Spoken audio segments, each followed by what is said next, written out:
এমন হায়াত আর আসবে না।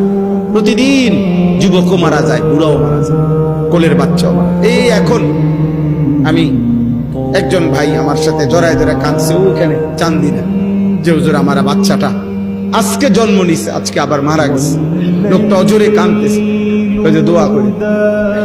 তাহলে কোলের বাচ্চাও মারা যায়, জন্মলগ্নেও মারা যায়, পেটের সন্তানও মারা যায়, তুমিও মরে যাই।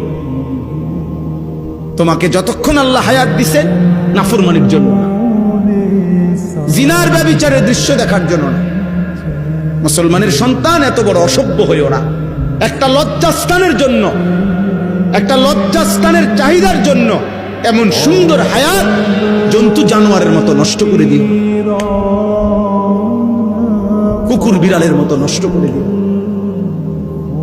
কার জন্য চুল সাজাইছ, কার জন্য মোবাইল 24 ঘন্টা দেখো? নারীর জন্যই তো। আল্লাহ তাআলা তো আমাদেরকে পৃথিবীতে সৃষ্টি করেছেন ইবাদতের জন্য, আল্লাহকে চিনার জন্য। আল্লাযী খালাকা সাবআ সামাওয়াতিন তিবাকা, আল্লাহ বলে বান্দা দেখো না, আমি উপরে 7টি আসমান আমি বানাইছি ধাপে ধাপে। মা তারা ফি খালকির রহমান মিন তাফাউত, তুমি আল্লাহর সৃষ্টিতে কোনো অসামঞ্জস্য দেখবে না।